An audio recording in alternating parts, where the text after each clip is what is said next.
Alhamdulillah wa salatu wa salam ala rasulillah wa ala alihi wa sahbihi ajma'in. Frères et sœurs en islam, assalamu alaikum wa rahmatullahi wa barakatuh. Question numéro 1. Et assalamu alaikum. Léa a envoyé Daroud, le prophète sallallahu alayhi wa sallam. Moi, même vendredi ou bien tous les jours, comme on envoie Daroud, Moulia Daroud Ibrahim. Est-ce qu'il est bon ou bien sallallahu alayhi wa sallam c'est tout qui besoin dire et lesquels gagnent plus sawab. Alors il y a plusieurs façons qui nous capables d'envoyer salam au Rasulullah sallallahu alayhi wa sallam.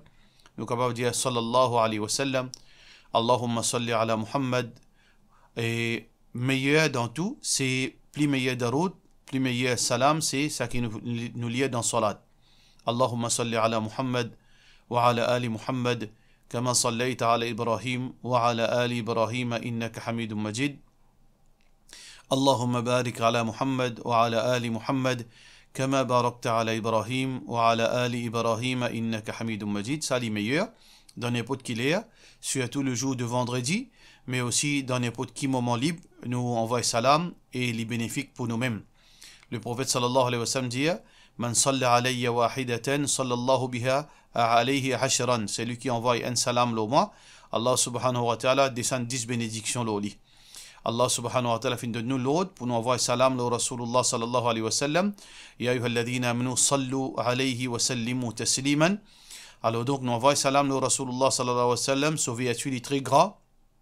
Si un dimanche dans tout souvent les temps libres, il envoie salam le Rasulullah sallallahu alayhi wa sallam. Alors Allah subhanahu wa ta'ala enlève un obstacle dans ce chemin. Et ça c'est un signe qui nous a l'amour pour Rasulullah sallallahu alayhi wa sallam, qui à chaque fois nous a le temps, nous envoie salam le Habibullah sallallahu alayhi wa sallam. Question suivante. Salam alaikum, est-ce qu'il est capable de moi un peu éclaircissement les différentes façons qui existent pour lire le Coran et qui veut dire Hafs Warsh. Mon période, bonne explication pour moi-même, mais me trouver un peu compliqué. Il y en a beaucoup de gens sur YouTube, c'est ça bonne qualité différentes versions Coran. Jazakallah. Hafs, Warsh, Asim, Douri, Kisa'i, Ibn Kathir, il y en a beaucoup. Alors donc dans lecture Coran, nous avons 7 qui mutawatir et il y en a 10. Ça veut dire qu'on a différentes lectures Coran. C'est quoi différentes lectures Coran? Veut dire l'opinion qui ban ulama qui plie authentique, c'est que dans l'Arabie, pareil comme ailleurs dans tout l'endroit, surtout dans grand pays, quand nous avons ban tribu et ban dialecte. Nous capables par exemple même dans l'Angleterre par exemple, nous causons anglais, nous comprenons anglais. Mais peut-être si vous parlez Liverpool, vous pouvez trouver que vous ne pouvez pas comprendre rien qui va pas causer pour autant, vous pouvez causer anglais. Parce que je cause ça avec un différent dialecte. Langage créole aussi pareil. Si vous parlez ici avec créole seychellois, vous pouvez trouver que vous avez une difficulté pour comprendre certains mots. Et certains mots, vous servez dans l'autre façon. Alors donc ça c'est dialecte. La même chose pour Coran. Qui dans l'Arabie à l'époque du prophète sallallahu alayhi wa sallam, tu es dans Quraysh, tu es dans Bani Tamim, tu es dans plusieurs tribus et aussi dans Medina, dans Taïf, etc.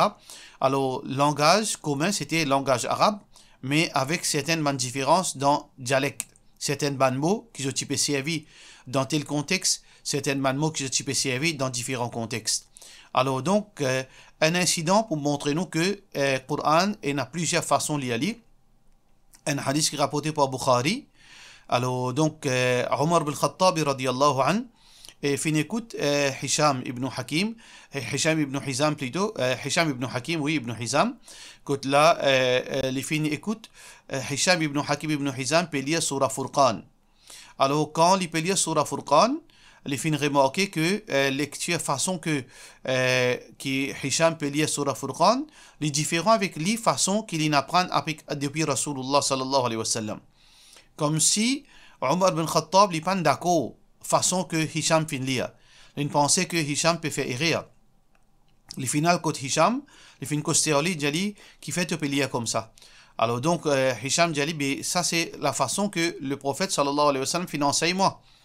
Alors donc, il n'est pas fin d'accord, comme s'il peut dire non, menti ça. Les fin prend lui pour se coller, les fin emmène lui devant Rasulullah sallallahu alayhi wa sallam. Alors le prophète sallallahu alayhi wa sallam fin dire Hisham lire. Alors quand Hisham peut lire, le prophète sallallahu alayhi wa sallam dit c'est sa façon la même, Coran fin descend. Et là, Muhammad sallallahu alayhi wa sallam fin dire Omar lis toi. Alors quand Omar fin lire, les fin lire d'une façon différente, Muhammad sallallahu alayhi wa sallam fin dire oui, sa façon là aussi, Coran fin descend. Alors le prophète sallallahu alayhi wa sallam fin dire inna hadha al-Quran, certainement sa Coran, unzila ala sab'ati ahruf, fin descend le 7 harf, 7 alphabets. Alors c'est quoi 7 alphabets? Ça hadith se trouve dans Bukhari, ban ulama dit le 7 dialectes. Ça veut dire dialecte plus supérieur, c'est dialecte Quraysh. Veut dire langue maternelle du prophète sallallahu alayhi wa sallam. Mais 7 dialectes tiennent dans l'Arabie, alors le Coran fin descend dans 7 dialectes. Alors tout ça dialecte là, Jibril alayhi salam fin récite ça à Rasulullah sallallahu alayhi wa sallam. Alors Warsh, Asim, Kisa'i, Douri, etc. Ça qui est au fin mentionné là, ça c'est ban élèves qui fin transmettre sa lecture.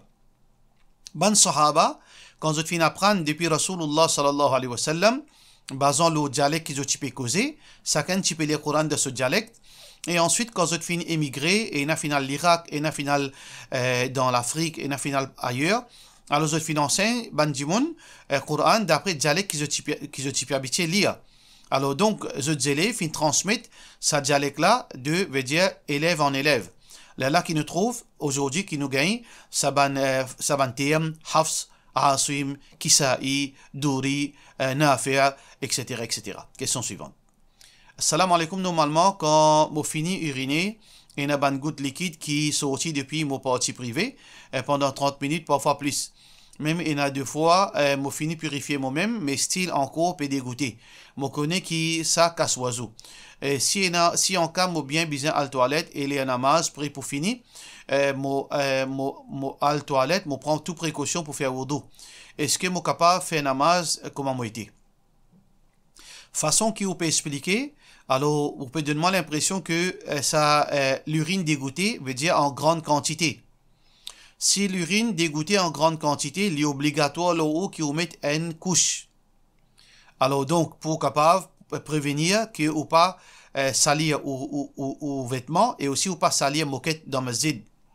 Alors donc, quand on va uriner, là on couche l'eau, même si veut dire couche là et dans l'urine là-dedans, il n'y a aucun problème. Ou lave ou remettre ou couche l'eau ou faire oiseau et même s'il est dégoûté après même ou dans salat pas de problème. Mais si arrivé quelques gouttes, une goutte des gouttes qui sortent là ou pas nécessaire mettre une couche ou capable de prendre un tissu ou suie ou au partie privée ou bien ou enveloppe au partie privée avec ça là ou faire oiseau. Mais ban ulama met une condition, ban du monde qui a un problème l'urine dégoûtée, ça qu'ils ont besoin faire c'est que je ne pas faire oiseau excepté après azan. Ça veut dire quand azan peut donner, là je faire oiseau pour faire salat. Quand on finit faire oiseau après azan, là je rentre dans masjid, je commence à faire nafil ou bien sunna. Même si pendant ce moment-là, l'urine dégoûtée, ou pas besoin de ressortir pour réal laver, pour réal faire oiseau. Ou reste dans cet état-là, mais en assurant, c'est que, ou pas, ou fait au mieux, ou make sure, c'est que aucune l'urine pas dégoûte l'eau moquette. Si arrivé, ou pas capable de prendre précaution, là ou pas supposé faire salat dans masjid. Si vous connaissez qu'avec toute précaution, malgré ça l'urine, il sortit depuis dans le il gagne l'eau moquette, ou pas gagne droit faire salat dans sa situation là ou obligé de mettre une couche. Sinon, ou capable de mettre un tissu, là ou faire salat dans sa l'état là même, à condition qu'il vous fait oiseau après azan. Question suivante. Salam alaikum, moi j'ai un bon camarade, mais à celle il commence à intéresser avec tarot reading. Est-ce qu'il m'a le droit de continuer à faire camarade avec sa bande du monde qui croit dans sa bande affaires là? Alors, hadith Rasulullah sallallahu alayhi wa sallam peut démontrer nous que c'est lui qui a un devin. Alors donc, ça il y a une chose qui est grave, il est capable de sortir en dehors de l'islam. Le prophète sallallahu alayhi wa sallam, un hadith qui est rapporté par Aisha radiyallahu anha, qui le prophète sallallahu alayhi wa sallam fait dire man ata kahinan, c'est lui qui a levé un devin. فصدقه فقد كفر بما أنزل على محمد صلى الله عليه وسلم. C'est lui qui dans le côté un devin, il fait croire dans la parole du devin, alors il fait faire kufr. Il fait, ça veut dire, il fait rejette le message du prophète sallallahu alayhi wa sallam. Il n'est plus musulman. Mais si un djimoun final côté des vins, par curiosité, sans qu'il y croit là-dedans, lam tuqbal salatuhu arba'ina yawman. Quand pendant 40 jours, ce salat pas compté. Ça veut dire, guide destin, il y a une chose grave, une forme de shirk, il est capable de tirer en dehors de l'islam si vous croyez là-dedans.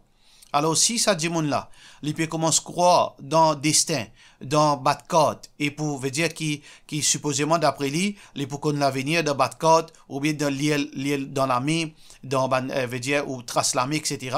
S'il y a le croire là-dedans, il n'est plus musulman. Alors donc qui vous devoir envers sa qualité djimoun?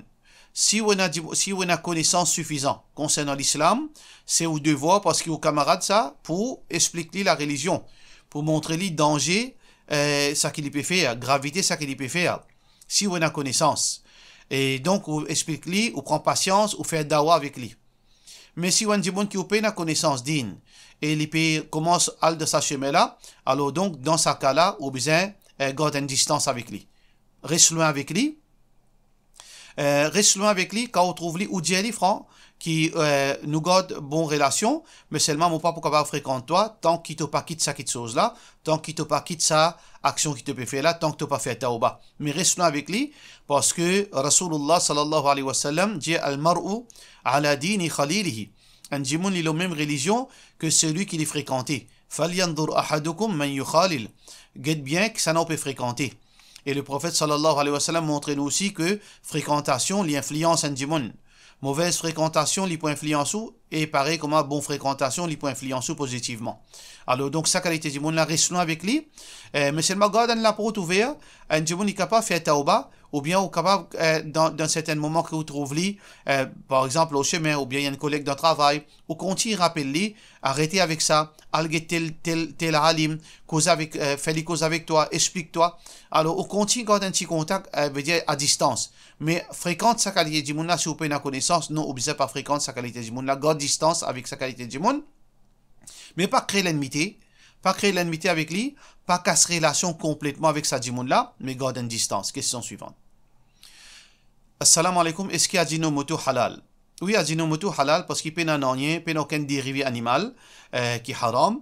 Alors, Inch'Allah, Ajinomoto est halal, mais à ce moment, nous devons guetter est-ce que son implication dans la santé, est-ce que est vraiment, veut dire, les harmful, veut dire, les fait du tout la santé, ça ou bien non, ça c'est, nous devons guetter un spécialiste côté médecine, là, mais techniquement parlant, Ajinomoto n'est pas haram, Inch'Allah. Question suivante.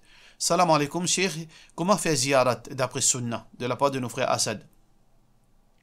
Vous pouvez comprendre qu'il peut dire ziyarat Kabarastan, ziyarat Ndjimoun qui finit la mot Kotli, ziyarat Medina, vous pouvez comprendre qui ziyarat Ndjimoun malade. Alors donc, vous pensez si vous pouvez dire ziyarat Ndjimoun malade. Alors donc, si ziyarat Ndjimoun malade, ça qui vous fait, quand vous rentrez Kotli, numéro 1, vous fait sous famille connaît, qui vous peut venir visiter. Parce que parfois arriver dans à l'improviste, ou capable veut dire embarrasse ça du monde là. Veut dire que je ne pas de disposition pour accueillir où là où mes êtes dans l'embarras. Fait je connais tel jour peut venir. Là quand on vient aussi pareil ou pas fatigue ça du monde malade là ou pas faire trop beaucoup de temps là-bas. 5 minutes, 10 minutes au maximum là-bas ou faire dua pour lui. Alors donc, comme Rasulullah sallallahu alayhi wa sallam finjali bandibun malade, tahurun, insha'Allah, puis Allah pour purifier toi, insha'Allah. Ou capable de faire dua pour lui, As'alallah al-azim, Rabb al-arsh al-azim, an yashfiyaka. Me demande Allah, c'est lui qui est maître de sa trône qui est énorme. Allah, ce trône est énorme. Alors, on fait dua avec Allah, c'est lui qui possède sa trône qui est énorme, qui dit, donne-toi la guérison. Alors là, ou sorti, Inch'Allah, ou capable de faire dua pour aussi. Ou capable quand là-bas, ou d'aller faire dua pour moi. Alors donc, ça c'est façon qui, dans le visite, un djimoun qui est malade. Question suivante. Assalamu alaikum, Cheikh, me demande un renseignement. Vendredi, tu as fait namaz à Sunni Mosque, Rosil. Juste comment on fait namaz, juste comment on peut faire namaz Jum'a en Jamaat. Alors apparemment, c'est un sûr ça. Une personne finit peine Jamaat parce qu'il y a un monsieur zut alors hier. Madame fait namaz dans le hall et pas devant. Alors donc, nous t'en khutba parce qu'il est au parler. Moi, tu as envie de connaître ce qui gagnera fait namaz en Jamaat, mon frère et na ban sœur fait en Jamaat. Ça qui m'en comprend aussi en islam, c'est que dans Sunni Mosque, alors, hol madame li devant. Et donc, imam li à l'arrière. Ça veut dire, si imam veut dire en bas, alors donc, hol madame li là-haut, mais seulement les plis devant. Ça veut dire quand madame assisée, li devance imam. Est-ce que si ban madame, je te suive Jamaat, je te débouter devant imam, est-ce que je te namaz pour compter? Alors dans ce cas, comprend que il y a divergence ban ulama, la question. Si un groupe madame ou bien un groupe d'imam, même hommes aussi pareil, je peux faire soit dans même level, ou bien un étage là-haut, ou bien un étage en bas. Je te fais une décale avec imam. Je te fais une pli devant qui imam. Est-ce que je te salat compter? Est-ce que je te jamaat compter? Et il y a trois l'opinion. L'opinion numéro 1, c'est que jamaat compter même qui est devant imam, dans n'importe quelle situation. Il n'y a pas un problème ça. Alors donc ça c'est l'opinion imam Malik rahimahullah ta'ala. Par contre, l'opinion de imam Abu Hanifa rahmatullahi alayhi et imam Shafi'i, dans aucune situation, masjid petit et dans la foule ou bien dans n'importe quelle situation, si un musalli li devance imam, il y a le pli devant qui imam, ce salat pas compté. Ça c'est l'opinion imam Malik, l'opinion imam Shafi'i et l'opinion imam Ahmad, l'opinion imam Abu Hanifa. L'opinion imam Abu Hanifa et l'opinion imam Shafi'i. Par contre, l'opinion imam Ahmad, c'est que si dans une situation exceptionnelle, par exemple, masjid rempli, il y a une place pour mettre musalli, et il y a une place qui est décalée avec imam, il y a un petit pas devant.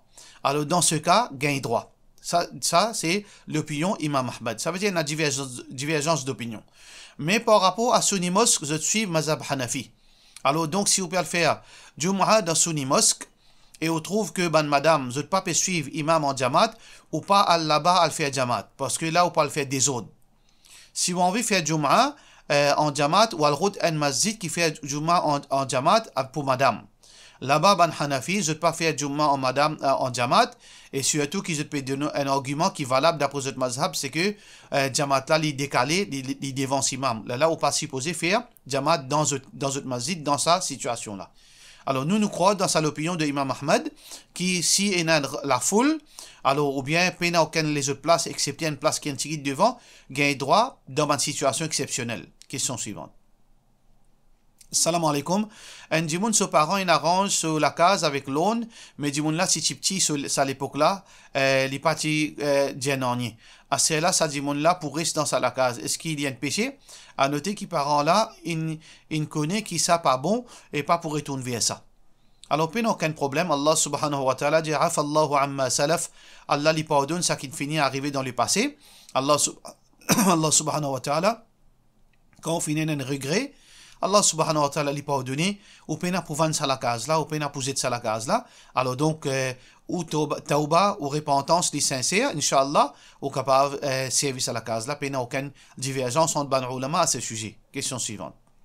Est-ce qu'il est capable, please, advice, est-ce qu'il est permissible pour donner l'intérêt, loan, pour une famille qui est dans une situation difficile, pour capable de compléter la case, de la part de nos frères Luqman à l'automne. Alors, il dépend. Si vous pouvez dire, construction de la case, ou bien pour terminer la case, est-ce que ça, la case, il y a une urgence? Par exemple, il y a plusieurs situations. Dis-moi là, les dizaines à la case. Les dizaines à 3-4 la chambre, il y a assez suffit pour lui. Les plus envie monte encore la case. Les plus envie monte encore l'étage pour n'en qui n'a aucune urgence, n'a aucune nécessité. Mais seulement les pauvres. Les pas pour capable par lui-même finir sa deuxième étage là. Alors, est-ce que c'est une urgence? Non, il n'y a aucune urgence là-dedans. Parce qu'il est déjà veut dire ground floor, qu'il peut rester, il n'y a aucune nécessité urgente pour monter l'étage additionnel. Dans ce cas où on n'a pas gagné droit de donner l'argent à l'intérieur. Mais si vous pouvez dire une famille qui est peine à la case, il peut vivre dans le locataire et se rend très, très, très faible. Il n'est pas capable à faute pour vivre dans le locataire.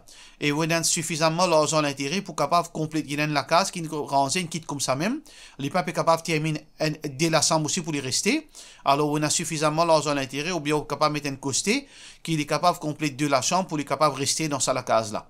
Si dans une situation pareille, il y a un monde pauvre, il n'a aucune la case. il peut vivre dans le locataire, c'est une situation difficile. Alors donc, ça la case là, il n'est pas capable d'habiter là-dedans, sauf si au moins l'argent intérêt complète ça de la chambre par exemple et que sur la cuisine. Si dans une situation pareille, oui, ou capable de donner l'intérêt, l'argent l'intérêt, Inch'Allah, pour complète ça 2-3 la chambre là, pour lui capable de venir là-dedans, venir habiter là-dedans, Inch'Allah. Question suivante. Salam alaikum. À chaque fois, on dit Inch'Allah pour tous affaires. Et on dit, je te réponds Amin. Est-ce que Dimoun bizarre répond Inch'Allah ou bien Amin? Par exemple, si une famille dit à moi Inch'Allah nous joignent demain, ou m'a supposé, qui m'a supposé répondre? Nous avons des situations. Normalement, quand Dimoun fait dua pour, par exemple, il dit Inch'Allah, Inch'Allah, m'a fait dua qui te bien. Est-ce que gagne droit ça? Dans le dua, nous n'avons pas gagné droit de dire Inch'Allah. Quand on peut faire un dua pour un djimoun, Inch'Allah, tu passes l'examen. Ou pas gagner droit de dire une petite chose pareille. Parce que quand on fait dua, nous pas mettre Inch'Allah. Le prophète sallallahu alayhi wa sallam, un hadith qui est rapporté par Anas ibn Malik radiyallahu anhu, le prophète sallallahu alayhi wa sallam dit Idha da'a ahadukum falyazim al-mas'ala. Quand un djimoun peut faire dua, qu'il y mette confiance, certitude de ce dua. Wala yaqulanna, et qu'il n'a pas dit Allahumma in shi'ta fa'atini. Ou Allah, si tu as envie, donne-moi. فإنه لا veut dire la mustakrih. Alors donc ça veut dire c'est que la mustakrih lahu, ça veut dire c'est quelque chose que pas une quelque chose qui est correct. Veut dire que ou pas pour capable ou pas pour gagner, comme si on peut montrer que ou pas pour gagner. Ça veut dire quand on peut faire dua ou pas dire Inch'Allah. Garde confiance dans Allah et la conviction dans le dua. Quand on met Inch'Allah, ça veut dire on peut hésitant. Alors donc, quand un djimoun peut faire dua, on peut faire dua pour frère. Inch'Allah, bien vite, tout pour bien. Il n'est pas bon. Ou bien dire, mon frère, tout pour bien. Bien vite, tout pour bien, pour la grâce d'Allah. Bien vite, tout pour bien, pour la grâce d'Allah. Bien vite, tout pour bien, pour miséricorde d'Allah subhanahu wa ta'ala. Oui, Inch'Allah, non. Mais quand nous disons Inch'Allah, là, ça dit, là, il répond Amin, parce que c'est ça dua. Quand un djimoun peut faire dua pour répondre Amin. On a un djimoun malade, ou dit, m'a fait dua qui te bien pour la grâce d'Allah. Il dit Amin. Par contre, Inch'Allah, quand nous payons cause concernant une décision, Inch'Allah, demain, moi pour aller. Inch'Allah, demain, moi pour venir. Oui, là, dans ce cas, moi dis Inch'Allah. Inch'Allah, quand je trouve lui, moi pour inviter contre moi. Dans sa bonne situation là, on dit Inch'Allah. Là, ça dit bon qui n'écoute là, qui dit Inch'Allah. Ça veut dire quand on peut faire dua, là, dit bon là répond Amin. Mais quand on peut cause concernant une décision qui on peut envie prendre dans le futur, là, on servit Inch'Allah. Dès l'exemple on donne. Par exemple, on dit des enfants qui peuvent réviser faux. Inch'Allah, tu peux réviser, par exemple, il peut réviser faux. Par la grâce d'Allah, parce qu'il te peut faire des faux, par la grâce d'Allah, avec l'aide d'Allah, tu peux passer l'examen, tu peux faire distinction. Ou pas dire Inch'Allah, parce que ça c'est dua. Là, les enfants-là qui répondent, ils disent Amin. Ou bien on a visité un djimoun qui est malade, on dit pour Allah sa grâce, pour Allah sa miséricorde, tu peux bien vite. Là, ils disent Amin. Nous pas dire Inch'Allah. Quand nous disons Inch'Allah, comme on peut cause concernant une décision qui nous prend dans le futur. Comme Allah dit dans le Coran de Surah Kahf, ولا تقولن لشيء إني فاعل ذلك غدا إلا أن يشاء الله. Ça veut dire concernant une décision, là, on dit Inch'Allah. Inch'Allah, je pourrai rendre visite demain. Inch'Allah, quand je trouve lui, je peux donner sa parcelle là. Inch'Allah, quand nous joignons, là, nous allons dîner ensemble. Alors donc, dans ce cas, ça veut dire on peut exprimer une décision. Là, ça dit mon qui les répond là, il répond Inch'Allah pareil, il pas répond Amin. Pour cela, nous disons wassalamu alaikum wa rahmatullahi wa barakatuh.